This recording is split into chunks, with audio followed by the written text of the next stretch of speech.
Hey everybody, welcome to this episode of the Atheist Experience Live. It's Sunday, February 5th, 2012.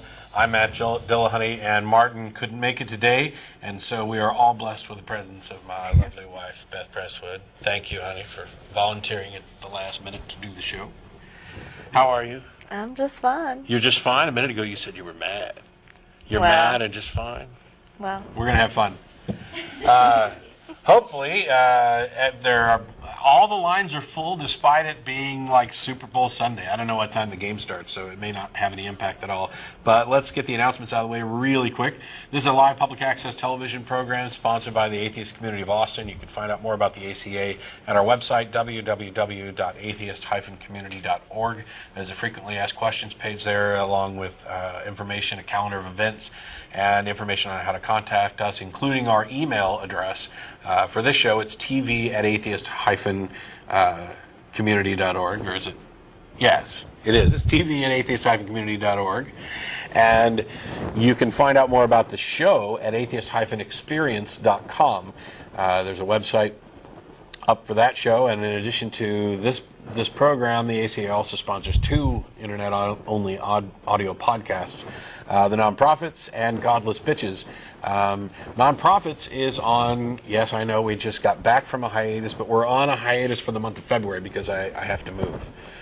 And Godless Bitches is on hiatus too. Is also on hiatus. This is what happens when the people who have all the audio equipment where everybody comes to do the show move. Sorry. So coming in March, you'll have Godless Bitches, Nonprofits, Atheist Experience, and everything back up and running. But you did a show last week that we didn't get up until Saturday. Yes. So there's a new episode up Saturday, and you had a guest on. A.J. Johnson from American Atheists. Cool. So that episode's up and available. Also, there's, in addition to all the various events and stuff that we do, after this program's over, those people involved in the show get together for dinner at El Arroyo. The address is up on the bottom of your screen. Any atheist or atheist-friendly person is welcome to join us. You don't have to be a member to attend, but if you're coming down to cause trouble, just pick up your phone instead. They're going to have the telephone number up for you shortly, and I know Beth is itching for phone calls from troublemakers. So. The theistic troublemakers in particular, I guess. But yes. All right. You ready to take calls? I'm ready. All right. Here we go. Mike in Colorado, how are you? Hey, I'm not looking for any trouble. All right. See you next week.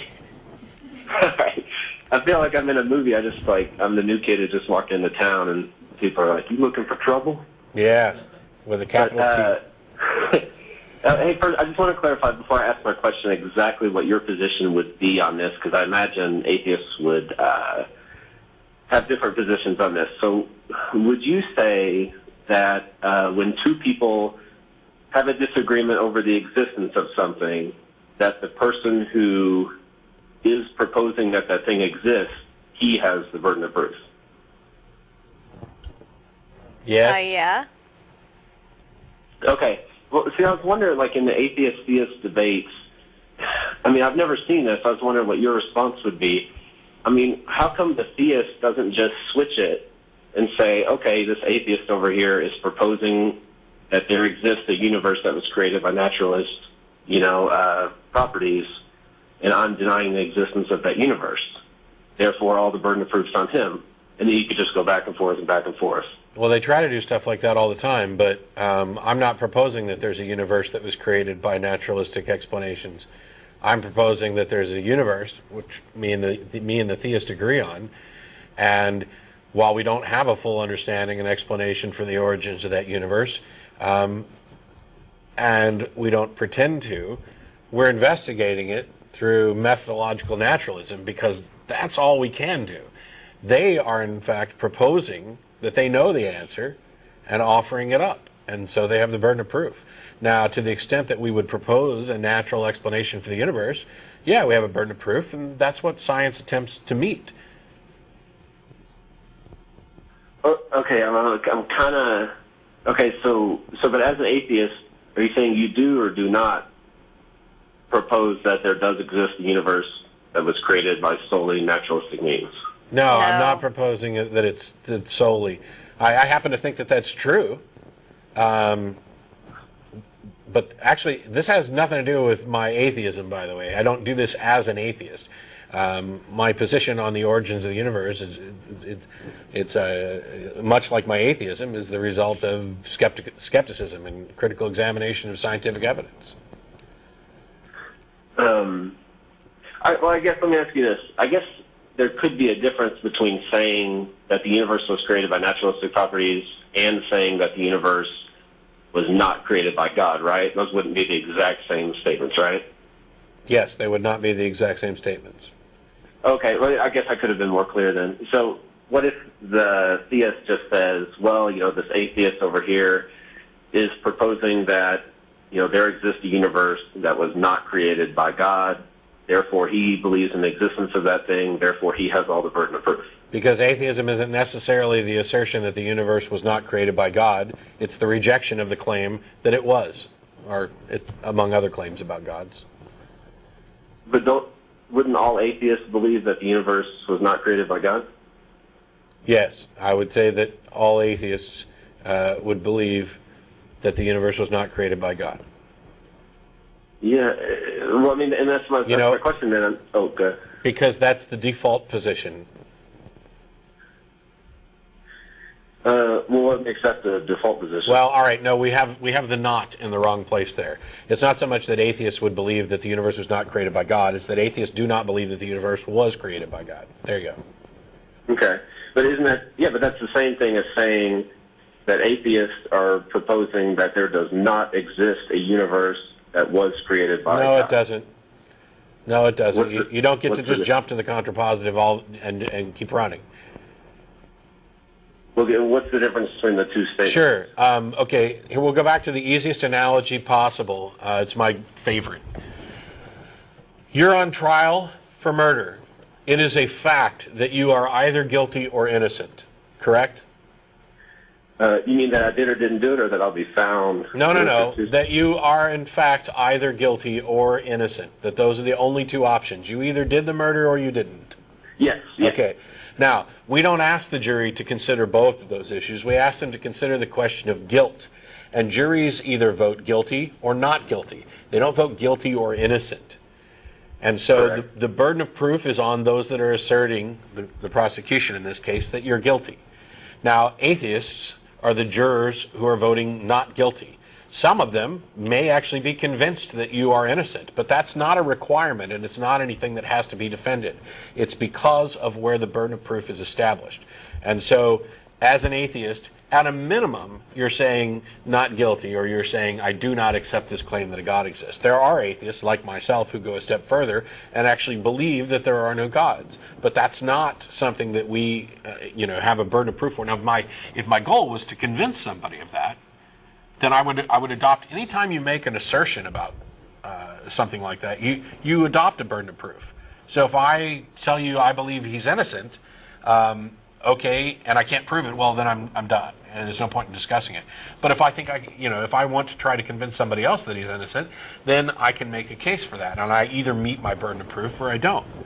But it's the difference. There's a difference between guilt and innocence, and that's about the actual, in reality, true state of it. But guilty and not guilty as judgments by a jury, that's about belief positions on a question of guilt. And the same is true when you say a God either exists or either some God exists or no gods exist. That's just the only two options. But you only address the question of some gods exist to determine your opinion. Theists believe this claim, atheists do not. And because we do not, it doesn't necessarily mean that we believe this alternate claim. Some do, some don't. If we were to reverse things, and atheists were running around asserting that there are no gods, as this is our position, then we would have a burden of proof if we hope to convince anybody. But go ahead. Well, what is the difference between an atheist saying, I reject this claim that God exists, and a theist saying, I reject this claim that there is no God? It's the difference between a juror saying not guilty and a prosecutor who wants to try to create a not innocent category.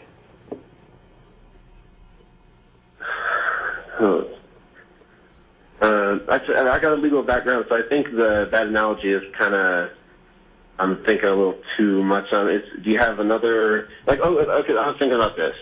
Okay, if two people are discussing, let's say back in the 1600s, before we really knew a lot about, how life evolves and things like that. Let's say 1600s, two guys are just having a conversation, and one guy says, I think that there does exist intelligent life out in the universe, and the other guy says, I think there doesn't, but neither of them really has any evidence.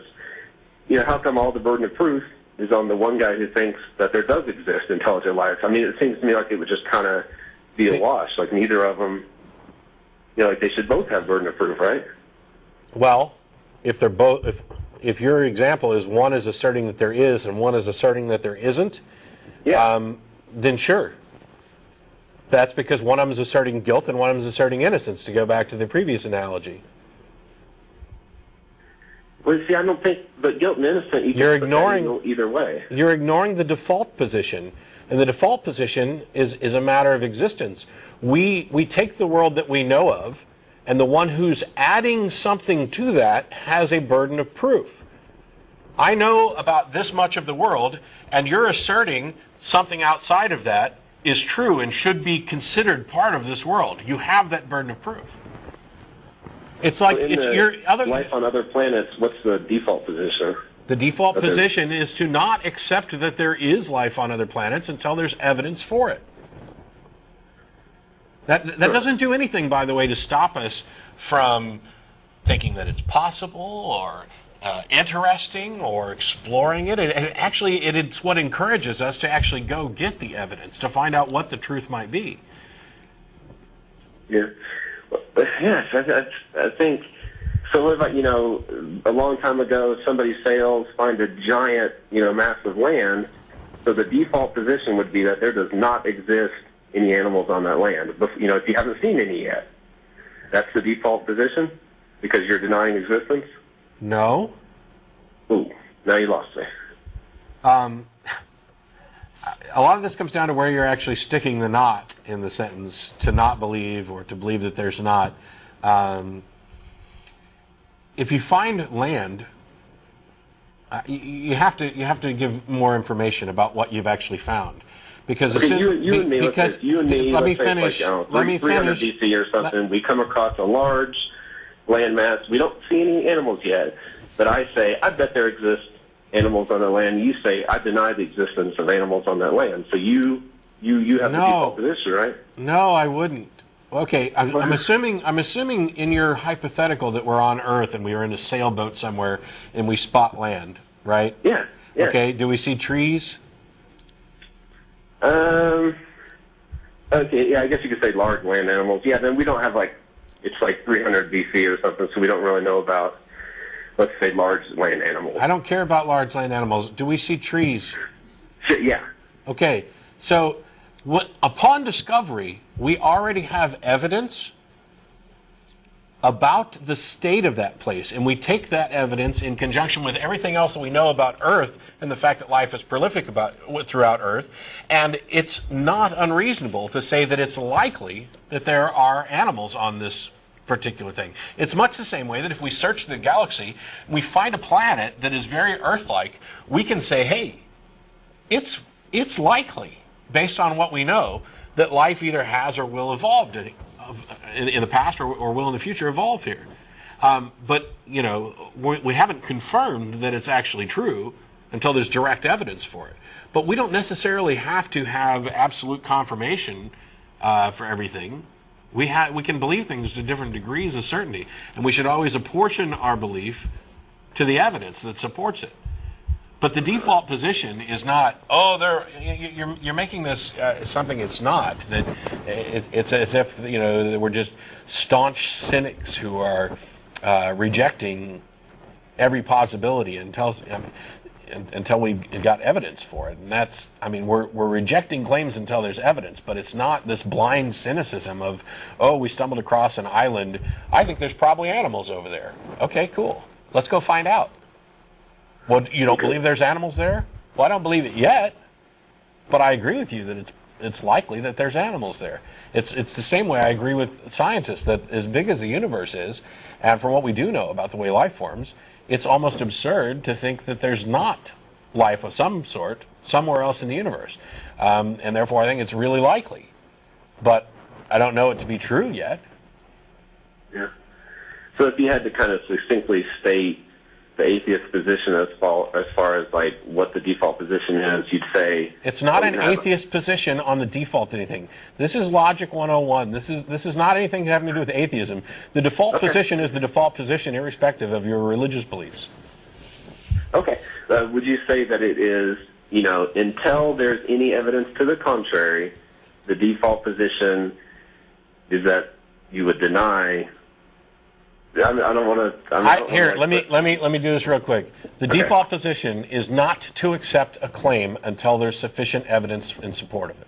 That's it. Okay. All right. Cool. Thanks for the call, Mike. Thank you. Sure. All right. We'll move on to I don't know. Let's see. Mariam in Indiana. Hello. Hey, thanks for waiting. Hi. Didn't have to wait very long. That was great. Continuing the topic of debating theists, I feel very privileged that I haven't really come across any circumstance where I have to sort of cover up my atheism or try to assert it in a way that it seems wrong, if you get what I mean.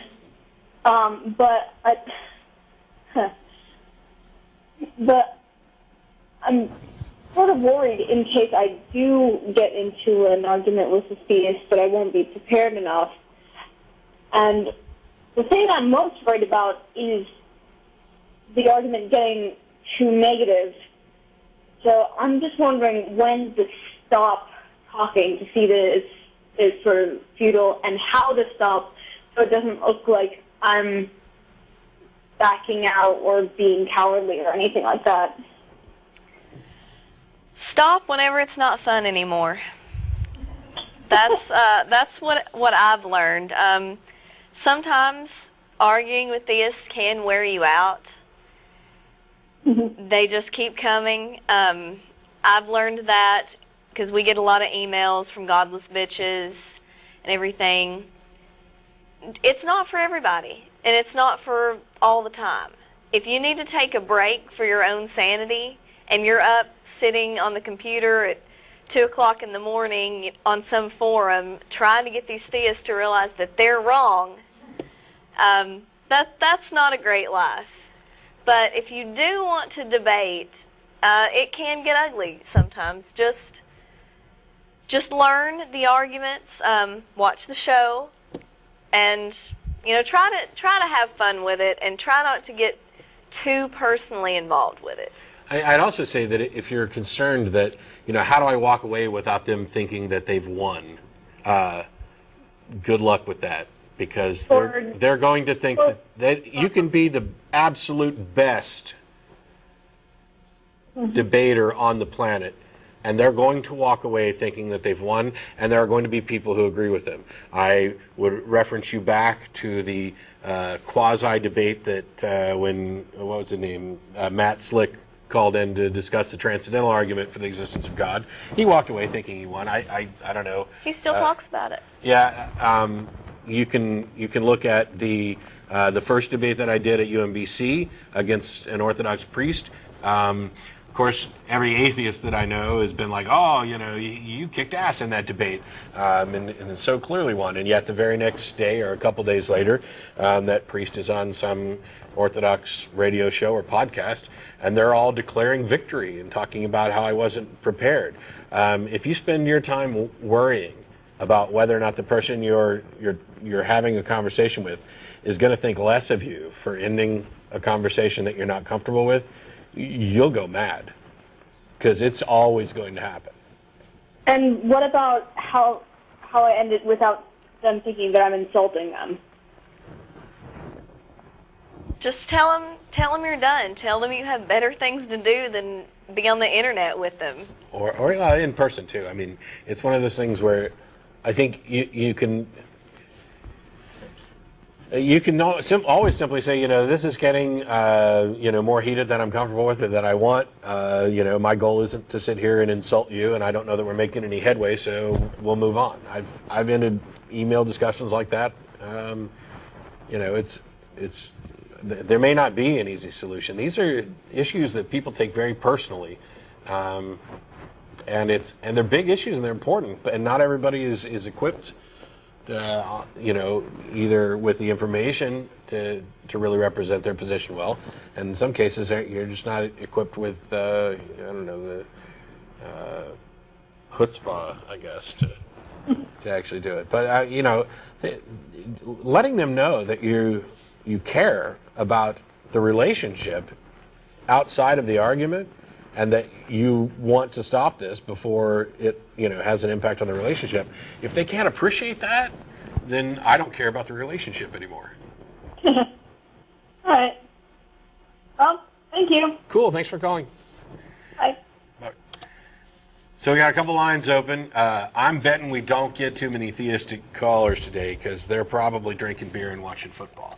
They don't drink. Yes, yes. The massive amount of alcohol sales in the United States is all from atheists. Mm-hmm. Although there are a lot of in the pub, skeptic in the pub, atheists in the pub, humanists in the pub. We're a drunken lot. So, we'll move on to Jeff in Philly. How are you? Hi, Matt. How's it going? I'm a big fan of the show. Thanks. Yeah, in fact, my call is kind of related to your previous caller. I've been a lifelong atheist, much to my own personal suffering. I actually had to carry a copy of the Supreme Court ruling around with me in school to not stand for the pledge. Yeah. But so, in my early 20s, I took to, with theists, when I would have an argument with them, I would actually tell them, well, why don't we go to court? You know, you bring God, and I'll bring reality, and, you know, there'll be consequences. And that's when I found out that atheists actually have a Roe versus Wade situation with a case called U.S. versus Ballard. Mm-hmm.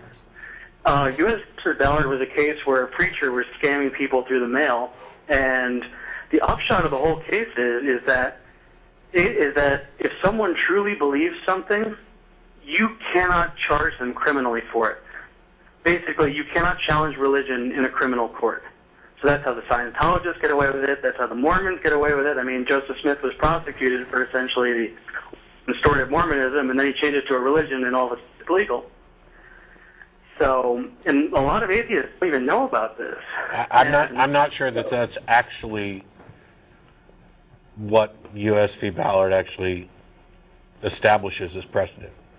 But I'd have to go back. I'd have to go back and look at it in more detail. But I'm not sure that.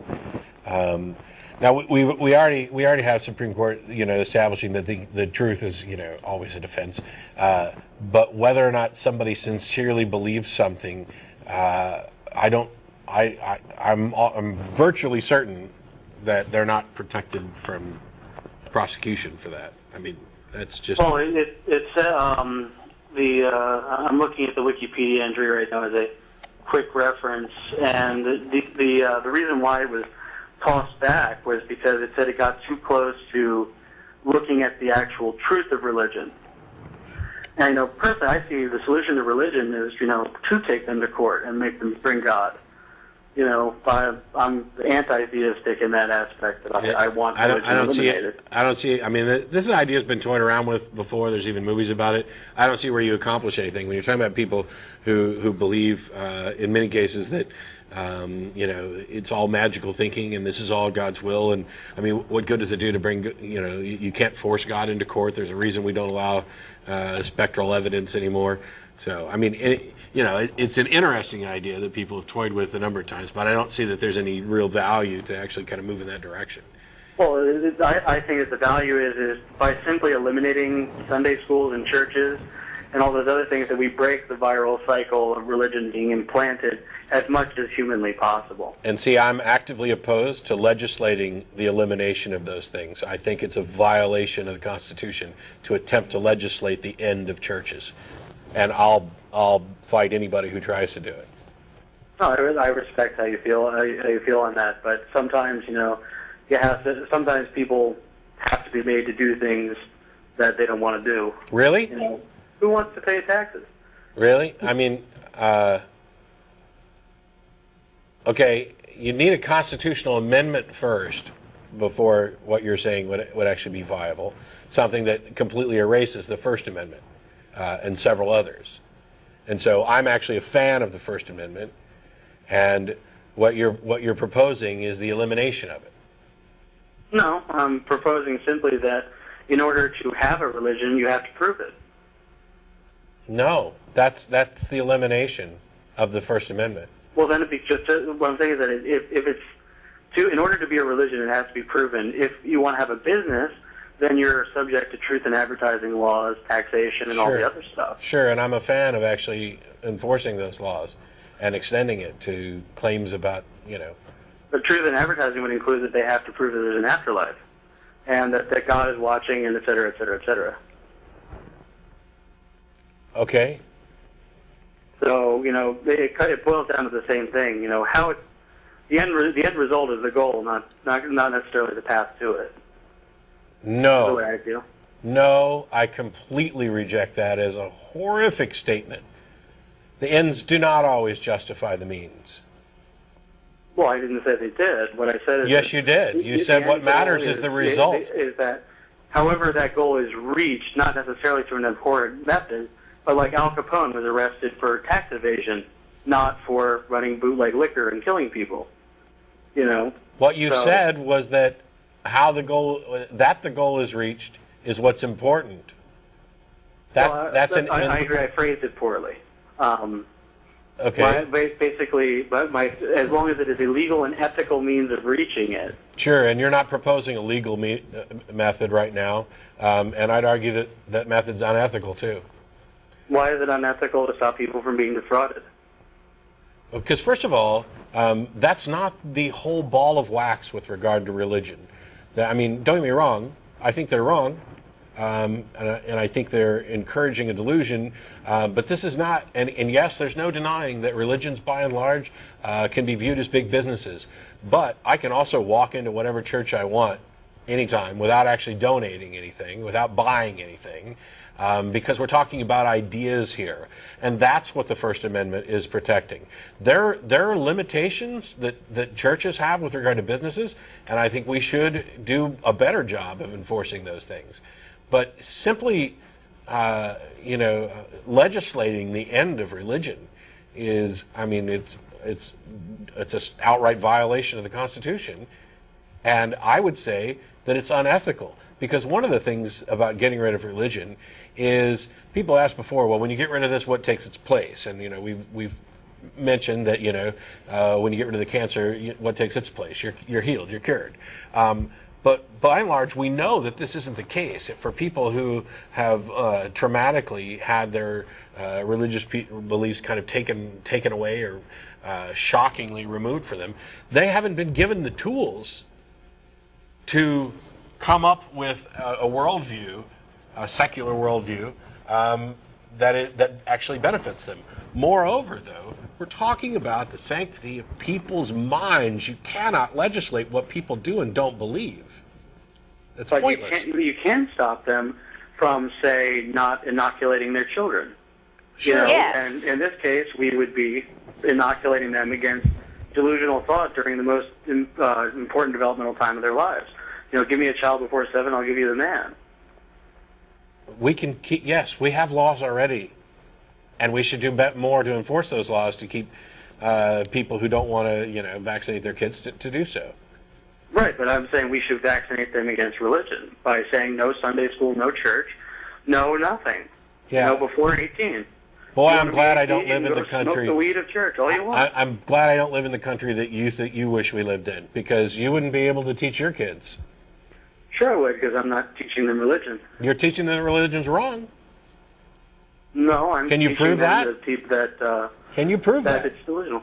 I don't have to prove it. As it says, the burden No. We just had a big, long call about the burden of proof, and I agree that if your position is that you don't accept religions, that you don't have a burden of proof there because you're just not accepting them. But if you're going to legislate that religions are wrong, you now have a burden of proof. But I'm not legislating. I'm just saying religions have to prove it. In order to enjoy the benefits under our government that a religion has, they must produce God and put him on the stand and get his opinions and have him say they're right. Yeah, except that, you're trying to set up standards that are ridiculous with regard to religion. And I agree that they expose the ridiculous nature of religion, but they violate the very freedoms that the country's founded on. I disagree that the right to fraud and delude is a civil right. Yeah, the right to delude yourself is in fact... The right to delude yourself, but not to delude others. Well, you know what? Nobody's forcing people to go to church. No, I would disagree because they're programmed from day one by their parents. No, sir. Some people are indoctrinated and programmed, and they escape. And some people aren't indoctrinated and programmed, and they fall into it anyway. Religion's not something you can sum up in one little simplified nugget and then say, we're going to chuck that freedom aside because I don't like it and you can't prove it's true. Well, if you have the same standard for everyone, though, that is equal treatment. Yeah, that's equal treatment. I don't know. I don't agree with your attempt to justify eliminating people's liberties. It's not a liberty. What about the liberty of the child? It's a liberty for them to believe whatever they believe, and it is a liberty, and it is a liberty for them to teach their children honestly what they believe to be true. As unfortunate as it may be, you would deny parents the right to, in all sincerity and honestly, pass on what they believe to be true. Who the hell are you? Obviously a smarter person than they are, because I'm not the one who's taking a child during the most vulnerable stage of their life and putting fantasy into their heads as fact. That's what they're doing. You mean like Santa? You mean like Santa? Are you going to outlaw Santa Claus too? Are you going to outlaw Santa Claus too? I'm yes or no on this Santa thing. The continuation of the call, of this call hinges on you actually answering that question. I would outlaw Santa if I could take Jesus with it. At least you're consistent. Bye-bye. Oh my God. Yeah. Yeah, I've seen that. I've seen that more and more as totalitarian atheists. Yeah. It's just crazy. You do realize if you start taking away freedoms in this country, we're the first to go. We're the least trusted.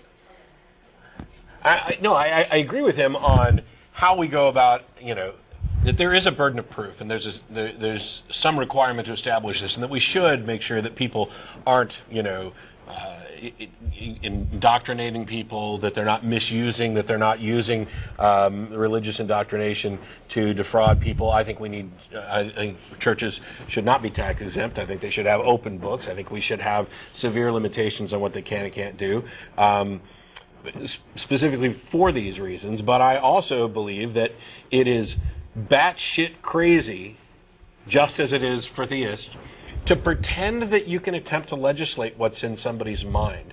And and that's not what he was suggesting. I think he realizes that we can't legislate what's in somebody's mind. But when you then say, well, you can believe this privately, but you can't talk about it unless you think it's true, you've lost your mind. It is entirely impractical to attempt to do this. And second of all, you've convinced yourself that you're smart enough to see what the end result of all this necessarily is. And I'm not convinced that the end result of basically legislating religion away is the result that you think it's going to be. So you're kind of tossing around this fantasy utopia that you've built up in your head, and I don't buy it. Sorry. I prefer the freedoms. And one of the things about, for example, freedom of speech, it's one of those things where the freedom that allows me to speak is the freedom that allows other people to say things that I don't like. Oh yeah, we have laws against people saying things that are untrue. Kind of. People are allowed to express opinions, whether they're true or not. If you're going to legislate to the point to where people aren't allowed to openly express their religion if it's not true, then you would have to, if you're going to be consistent and get rid of Santa Claus that way too, legislate any expression of an opinion or a view that can't be demonstrated to be true. That's the kind of world you're advocating. I don't want to live in that world. Ever. Not for 5 minutes. That'd drive me absolutely crazy. Anyway, Ryan in Portland, how you doing? Good. How are you? Pretty good. That was masterful, by the way. What you just said. Oh, thank you. And Beth, So was that by you, thanks. I love the podcast. Keep it up. So my question is, when Christopher Hitchens, after he wrote his book God Is Not Great, he really was sticking to this point of we shouldn't believe in God, but we should actually go a step further and not want, not desire God to exist. And I guess I wanted your thoughts on that, because that seems kind of I don't know. It seems like kind of a waste of time. I mean, in the same way, we stick it to theists, because they believe in God because they want God to exist, and I find it kind of strange that atheists who take this point of like, well, we shouldn't want God to exist, because that's kind of beside the point. I mean, it's not what we want, what we desire to be true. It's what is true that matters. I mean, No. Would you agree? No. Why can't we talk about both? Why can't we talk about what is true and what we'd like to be true? I mean, I don't see what the objection is to saying, hey, I don't believe that there is a God, but I also, hope there's not. Can I ask? I mean, what do you think? I mean, in that discussion you would have, what do you think that would accomplish? Well, one of the things I see that it accomplishes, and I think this is what Hitchens talked about a lot, is the God of the Bible is so horrible, if he existed and those things were true, that we wouldn't want him to exist. There are a lot of atheists who are like, well, I wish I could believe. They'll say that to Christians, and other atheists are pointing out, no, this book is horrible. The things that were done in this book are horrible. We should not want this to exist because it's immoral. So I think it's good to point out the immorality of that God. Well, let me try to put it another way, because all right. I mean, I guess if it's if God exists, which I don't believe for a second, but if there's a chance he exists, there's a chance that he's a complete totalitarian dick. I mean, I don't know how to put it. I guess. And would you, if given your preference, would you want to live in a world with a complete totalitarian dick? No, but I guess it doesn't. I mean. Okay, so what's wrong with saying so? I guess my point is I don't see how that matters to the actual truth of it doesn't. whether or not God exists. It doesn't have any impact on all. You're talking about, that's why I said, you're talking about two completely different things. Hey, guess what? I don't currently live in a country with a complete totalitarian dick running it, and I don't want to. It's two separate things, and there's no problem at all with saying so. Okay, it just seems like I don't know. It seems like there's quite a bit of I don't know. Maybe there's a lot of focus on that. And I guess I kind of failed to see the point of it, because Is there focus on it?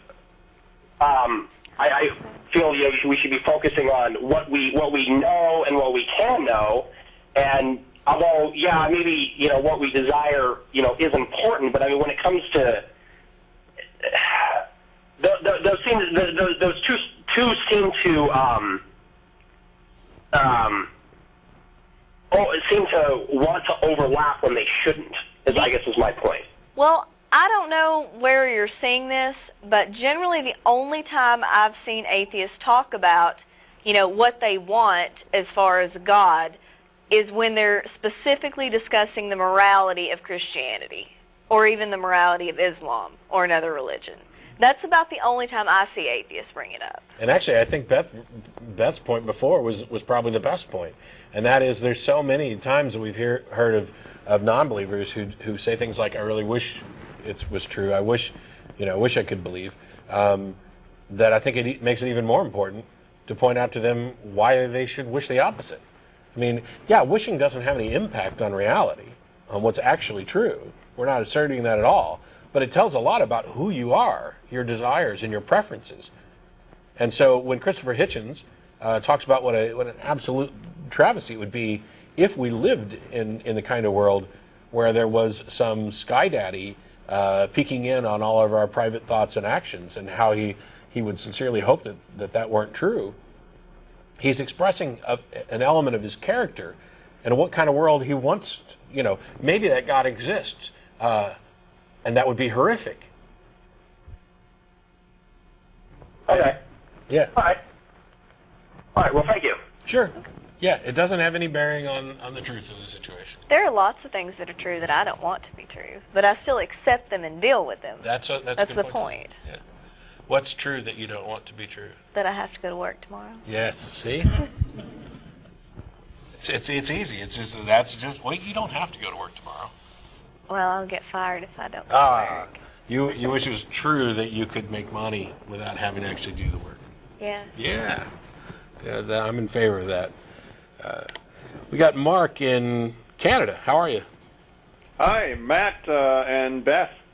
I was just calling to ask if have you heard of the Shafia murder trial that just completed here?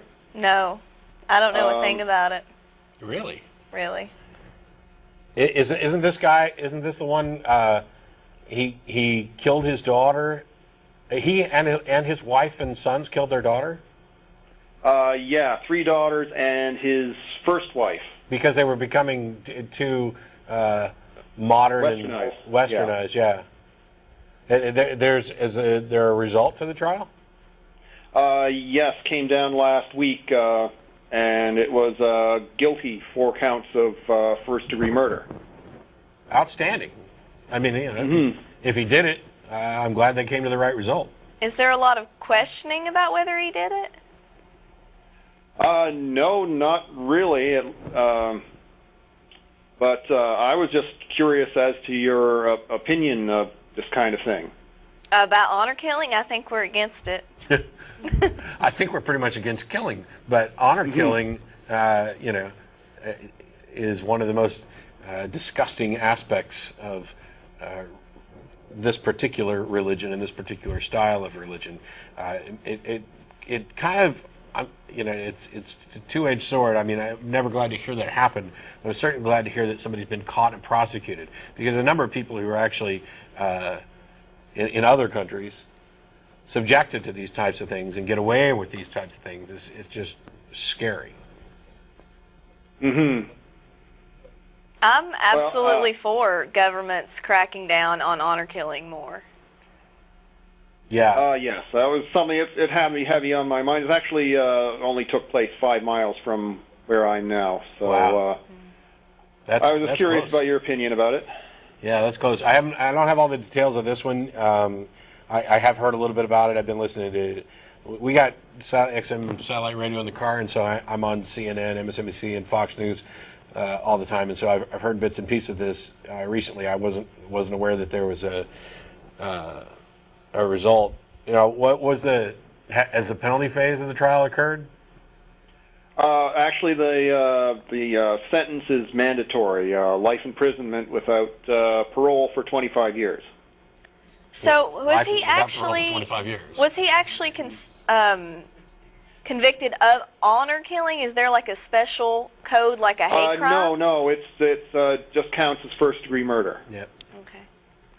Yeah, and I'm okay with that too. I'm glad that there was the opportunity to actually investigate properly, prosecute, and come up with a conviction, because there are situations, and let me try to hit this really, really brief. There are situations where I can understand somebody killing another person. There are very few of them. Self-defense or defense of others or a child, where it's a last resort. I can imagine that. I can imagine it in times of war. I can imagine it in the heat of passion. And by the way, when I say I can imagine it, I don't necessarily always agree with it. I have a hard time imagining any sane parent killing their kid for any reason. You know, I'm not a parent yet, and I can already see that this just doesn't make sense.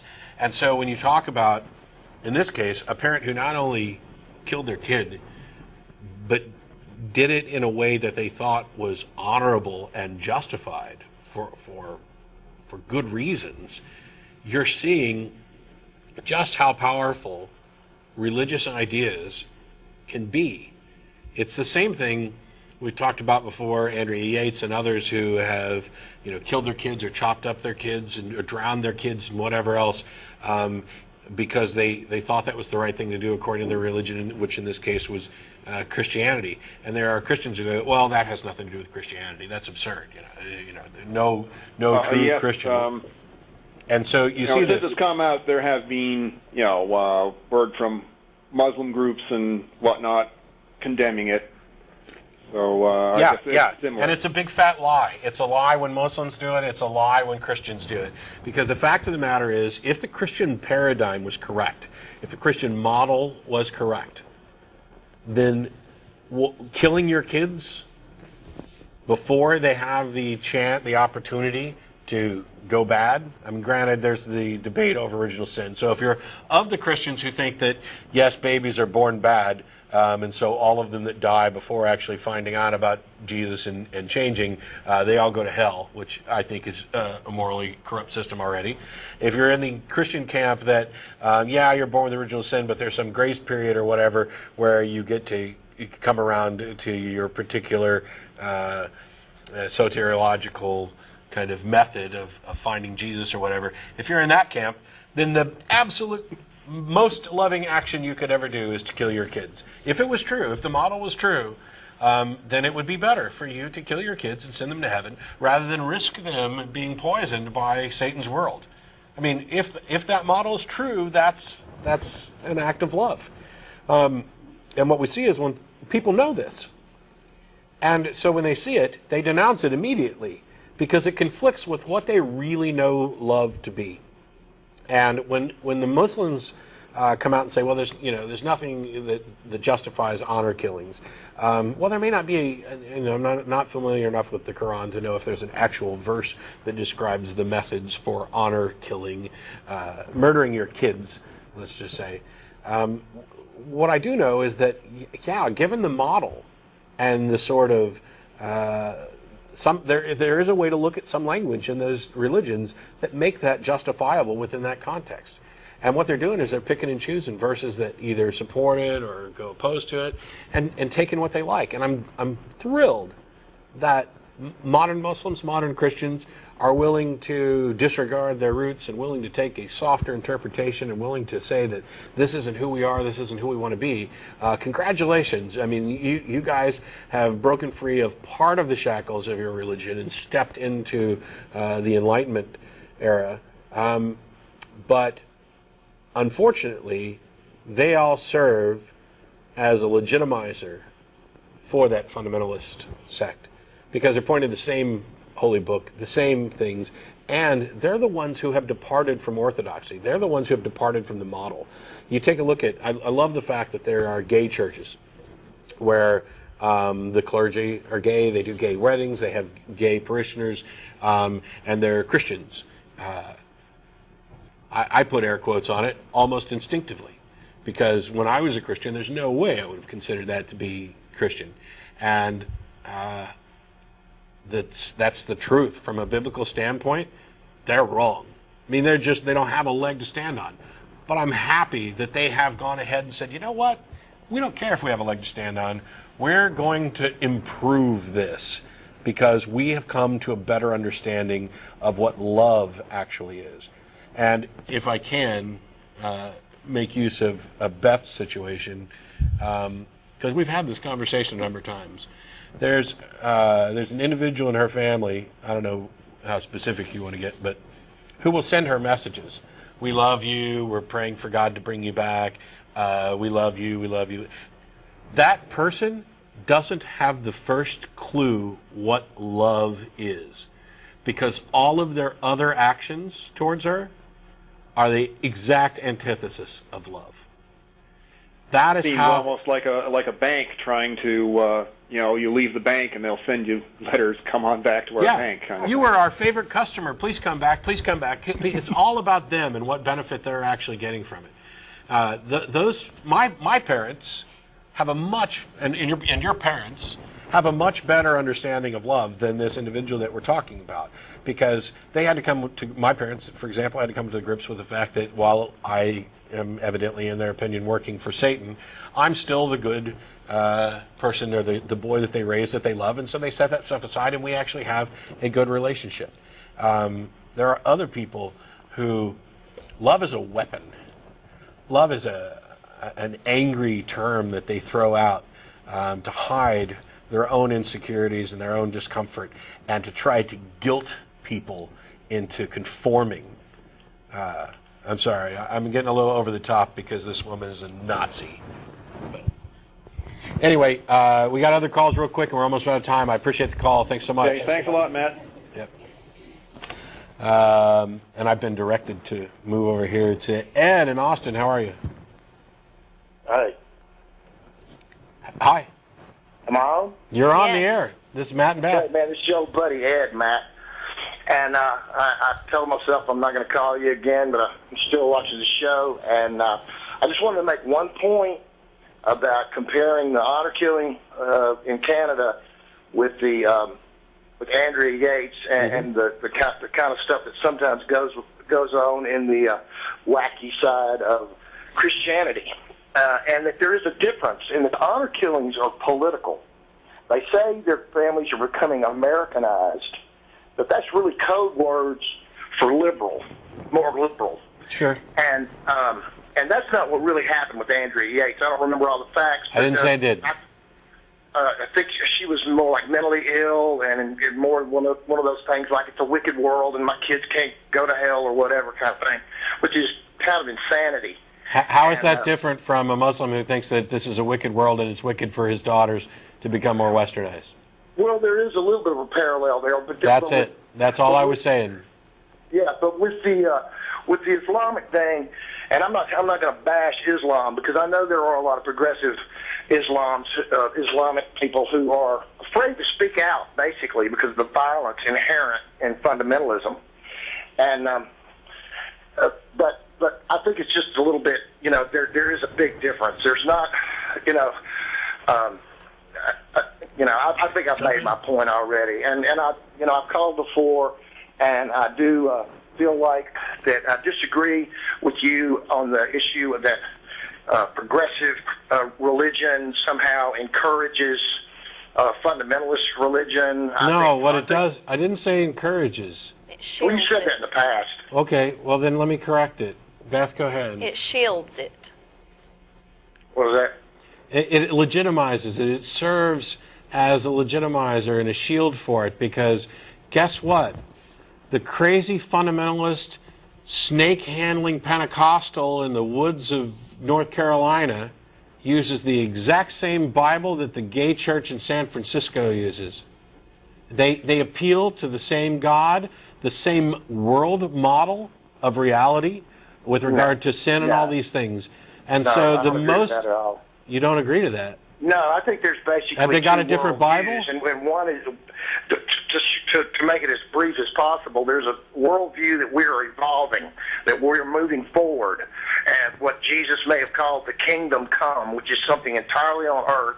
And then there's this worldview that it's really not a worldview, except it's an anti-evolutionary belief that we have to be stagnant, that everything has to remain the same, that the Bible has to mean the same thing today that it meant 2,000, 4,000 years ago, whenever those stories were told. It's actually worshiping of words. So you've evolved beyond the Bible? Sorry, what? You've evolved beyond the Bible? I have evolved beyond the Bible. Well, I could. I think that's probably likely at some point. Then why are they still calling themselves Christians and still using certain parts of the Bible? Well, because they see Christianity as a way to serve the world. They see it as an organization, a fellowship, a way for people to come together. And for one thing, it gives, it pulls it gives the fundamentalists an option, alternatives to some of their wackier, old-fashioned beliefs, which may have been useful beliefs 200, 300, 400 years ago, but today they're antiquated and they're outdated and they're not as useful as they used to be, or they've actually become harmful and abusive. And we all are evolving, and it seems to me like we're evolving somewhere, and we're going somewhere, wherever that is, and I think it's the same place, personally. Then why do you even need to call it a religion? Why do you need to call it Christianity? Just evolve out of it. Just throw it away. I don't need to. I think it's more helpful. I think atheism has its place, and y'all have a fellowship. And for people who don't like the word God, God is just a damn word. Okay. Okay. So you don't stop believe using it. You don't believe there's an actual God? I'm a pantheist. I'm an agnostic pantheist, man. Whatever exists is God to Well, me. on this it says you're a progressive theist, so you're an agnostic pantheist. Yeah, recovering Baptist who doesn't like labels. Sure. So, well, then why'd you adopt such a stupid one? I mean, That's pretty condescending, Matt. It is, and I'm steak dinner. It is, and I'm having fun because agnostic pantheist. You're a recovering Baptist, so you used to believe in a single God, but now you've adopted pantheism, which I don't know actually is necessarily consistent with agnosticism. I mean, of course it is. I think you can put the two together like that. I'm just wondering what your justification is when you say you don't like labels. Well, I was trying to have fun too, man. Okay, well then we're having fun. Well, what do you believe in? Man. Well, yeah, Beth's want to know what. I can't hear Beth. I got to tell your technical people, I can't hear what she's saying. Okay, well, unfortunately, we have less than a minute left in the show. Okay, well, peace, love. We got to live together, man. And let's try to pull some of these fundamentalists out of the dark ages. And if we have to do it with religion, that's fine. No, it's not fine. And it doesn't work. Maybe it's not your gig. Maybe it's not More your go gig, from fundamentalism but to atheism. If you just abandon these people, they're just going to get worse. I'm not abandoning them. I'm just not willing to use lies to move people towards truth. I am a fan of using truth to move people in the right direction. That's all the time we have for this episode. I apologize. Hang on if you're on the lines. We'll try to get to you after the show's over. We'll be back. Thank you, sweetie, for filling in. I'm sorry that we didn't get more people that you could beat up on. Maybe next time.